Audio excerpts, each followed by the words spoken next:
नमस्कार, हिंद टीवी में आपका स्वागत है। उत्तर प्रदेश चुनाव में पहले चरण का मतदान खत्म हो चुका है और जो कयास लगाए जा रहे थे कि इस बार पहले वाला समीकरण नहीं चलेगा, वो सारे कयास ध्वस्त हो चुके हैं।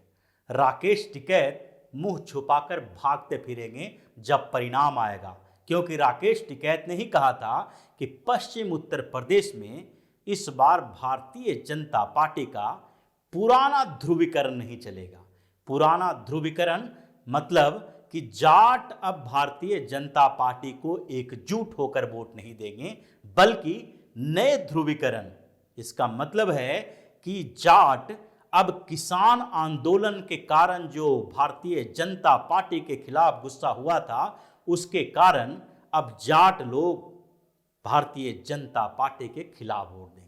लेकिन राकेश टिकैत, जयंत चौधरी और अखिलेश यादव, ये तिकड़ियों का सारा जो कयास और सर्वेक्षण थे वो फेल होते नजर आ रहे हैं, क्योंकि प्रथम चरण के 58 सीटों पर जो मतदान हुए हैं उसमें अखिलेश यादव और जयंत चौधरी की बौखलाहट सामने आने लगी है। परिणाम भले ही मार्च में आए, लेकिन बौखलाहट से ही पता चल जाता है कि इनके खिलाफ मतदान हुआ है। इन लोगों ने अपना काम किया, लेकिन इनके काम में अखिलेश यादव तो सफल रहे, जयंत चौधरी पूरी तरह से विफल रहे हैं। जिस तरह पिछले विधानसभा चुनाव में जाटलैंड में क्या पूरे उत्तर प्रदेश में राष्ट्रीय लोक दल केवल एक सीट पर जीत दर्ज कर पाई थी, उसी तरह इस बार भी चौधरी जयंत सिंह कोई भी कमाल नहीं कर पाए हैं। अखिलेश यादव और जयंत चौधरी की जोड़ी पिछले बार राहुल गांधी और अखिलेश यादव की जोड़ी की तरह ही बिखरती हुई दिखाई पड़ रही है, और अखिलेश यादव के मुस्लिम समर्थन आने के साथ ही जाटों ने एक तरफ से भारतीय जनता पार्टी के साथ समर्थन दिखाया है। ये बौखलाहट की बात इसलिए कर रहे हैं कि मतदान शुरू होने के कुछ समय बाद से ही हंगामा शुरू हो गया था। कई जगहों पर जो रिपोर्ट सामने आई उसमें ये दिखाई पड़ रहा था कि मुस्लिम जिस तरह से कतार में खड़े नजर आ रहे हैं, उसी तरह से जाट भी भर भर कर वोट देने की स्थिति में हैं। वो भी एक तरफा वोट देने की कोशिश कर रहे हैं, और इसीलिए अखिलेश यादव ने पहला आरोप लगाया, यानी समाजवादी पार्टी की तरफ से आरोप लगाया गया कि एक बुजुर्ग जब वोट देने के लिए अंदर गए तो वो साइकिल पर वोट देना चाहते थे, लेकिन उनको जबरदस्ती कमल पर बटन दबाया गया। इसका मतलब है कि अखिलेश यादव ये कोशिश कर रहे हैं, ये इस अवधारणा को फिर से जीवित करने की कोशिश कर रहे हैं कि सारा मामला ईवीएम के गड़बड़ी, प्रशासनिक तरीके से वोट डलवाने के कारण हुई है। उनकी तो जीत हो रही थी। अब ये जो अवधारणा क्रिएट करने की कोशिश होती है, ये हार की तरफ बढ़ते हुए लोगों की एक नाकाम कोशिश होती है, क्योंकि जो हारने वाला होता है उसको भी अपने लिए एक बेहतरीन तर्क चाहिए, ताकि उसके हार को सम्मानजनक तरीके से आगे बढ़ाया जा सके। हार में सम्मान पाने के लिए हर चुनाव में विपक्षी पार्टियों ने ईवीएम पर दोष मढ़ा है। इसके साथ साथ प्रशासन की मिलीभगत के बारे में भी सवाल वही उठाता है जिसको लगता है कि इस चुनाव में हार नहीं होगी। और यही स्थिति पश्चिम उत्तर प्रदेश के पहले चरण के मतदान में हुई।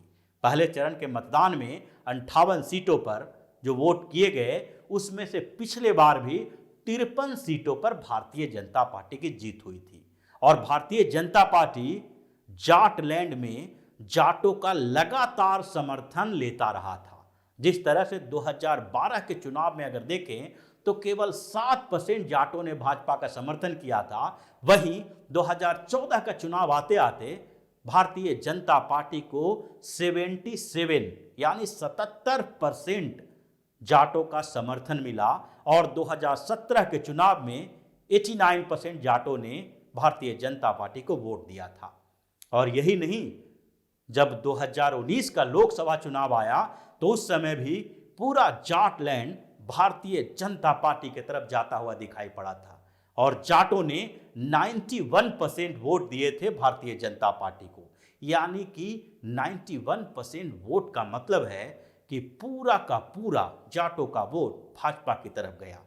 9% वोट इधर उधर अगर बिखर के गया तो उसकी कोई अहमियत नहीं होती है। और यही कारण है कि राष्ट्रीय लोकदल जो इस चुनाव में अखिलेश यादव के साथ हाथ मिला के जयंत चौधरी चाह रहे हैं कि पश्चिम उत्तर प्रदेश का पूरा समीकरण बदल देंगे, वो विफल होते नजर आ रहे हैं। इस बार भी केवल हवा खड़ा किया गया कि अब जाट पुरानी सारी बातों को भूलकर अखिलेश यादव के सारे गुनाहों पर पानी फेरकर इस बार हिंदू मुस्लिम भाईचारे यानी कि जयंत चौधरी और अखिलेश यादव के गठबंधन में राकेश टिकैत के तड़के के साथ एकजुट हो जाएंगे। लेकिन जब चुनाव होना शुरू हुआ और चुनाव के समय में जो ग्राउंड से रिपोर्ट्स आनी शुरू हुई, उसमें यही दिखाई पड़ा, जो वहाँ के पश्चिम उत्तर प्रदेश के प्रथम चरण के मतदान वाले जाट बोल रहे थे, उसमें से सामने में यही दिखाई पड़ रहा था कि अखिलेश यादव से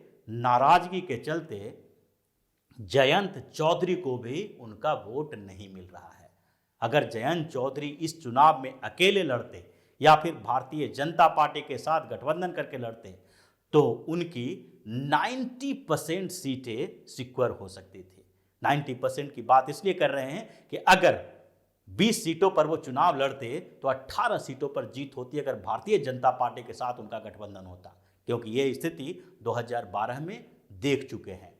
भारतीय जनता पार्टी के साथ गठबंधन के समय ही अजीत सिंह जब उस समय राष्ट्रीय लोकदल के प्रमुख हुआ करते थे तो राष्ट्रीय लोकदल को 14 सीटें मिली थी। और उस समय से अब तक किसी भी चुनाव में विधानसभा में राष्ट्रीय लोकदल 10 से ज्यादा का आंकड़ा पार नहीं कर पाया।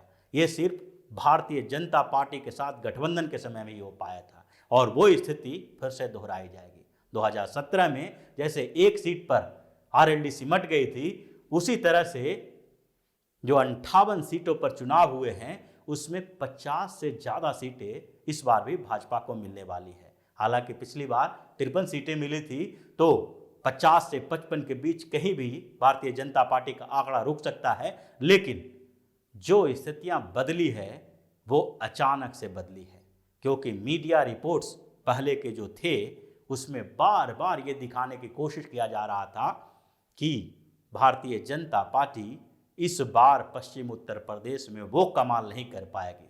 लेकिन उस कमाल को करने के लिए प्रधानमंत्री नरेंद्र मोदी अचानक से मैदान में उतरे और उन्होंने चुनाव से एक दिन पहले एक बड़ा सा इंटरव्यू दिया। उस इंटरव्यू में उत्तर प्रदेश के समीकरण, साथ साथ सांप्रदायिकता के मुद्दे, इसके अलावा जो भेदभाव की बात है और यहाँ तक सबसे महत्वपूर्ण बात जो थी, उन्होंने गन्ना किसानों के लिए जो भारतीय जनता पार्टी की सरकार की आगे की प्लानिंग है उस पर भी बातचीत की। और रातों रात जो थोड़ा बहुत गुस्सा जाटों के अंदर था वो फिर भारतीय जनता पार्टी ने शांत कर दिया, क्योंकि प्रधानमंत्री नरेंद्र मोदी खुद ही सारी समस्याओं के समाधान का रास्ता बताते नजर आए और एक ही बार में उन्होंने पूरा समीकरण बदल के रख दिया। ऐसे कैराना जाकर पहले ही अमित शाह ने उनके गुस्सों को कम कर दिया था और जब दिल्ली में जाट नेताओं के साथ अमित शाह की बैठक हुई उस समय भी 60% से एवं भारतीय जनता पार्टी के पास जाट आ चुके थे। लेकिन जो बचा खुचा कसर था वो इस बीच प्रधानमंत्री नरेंद्र मोदी के उस इंटरव्यू के बाद पूरा हो गया और जब मतदान की घड़ी आई तो फिर से वही मामला सामने आया, क्योंकि पूरे 58 सीटों पर इस बात को लेकर चर्चा हो रही थी कि इस बार भी सारे मुसलमान टैक्टिकल वोटिंग करेंगे। मायावती के पास मुसलमानों का वोट नहीं जा रहा है, कांग्रेस के पास जा नहीं रहा है, पूरा का पूरा वोट समाजवादी पार्टी और आरएलडी के गठबंधन के साथ जा रहा है। इसका मतलब है कि भारतीय जनता पार्टी को सत्ता से दूर रखने के लिए पश्चिम उत्तर प्रदेश के मुसलमान एकजुट हो रहे हैं और ये अवधारणा जैसे ही बनी वैसे ही मुस्लिम ध्रुवीकरण के साथ हिंदू ध्रुवीकरण की कोशिशें शुरू हुई और अंतिम में मतदान का स्तर वही था जो 2017 में रहा था। और अब काया पलट होने की स्थिति नजर आ रही है, क्योंकि प्रथम चरण का मतदान होते ही अखिलेश यादव की आधी से ज्यादा ऊर्जा खत्म हो चुकी है। तो इसी तरह की खबरों के साथ फिर से हाजिर होंगे। तब तक के लिए बने रहिए हमारे साथ और देते रहिए हमें सहयोग, ताकि इसी तरह की खबर हम आपके लिए लाते रहें। धन्यवाद। अगर आपको हमारा वीडियो पसंद आया हो तो इसे लाइक करें, इस चैनल को सब्सक्राइब करें और हाँ, बेल आइकन भी दबाएं ताकि आप तक हमारे वीडियो की नोटिफिकेशन पहुंचते रहें। हमसे जुड़े रहने के लिए अपने सुझाव हमें कमेंट बॉक्स में देते रहें। हमें आपके सुझाव का इंतजार रहेगा। हमारे साथ जुड़ने के लिए धन्यवाद।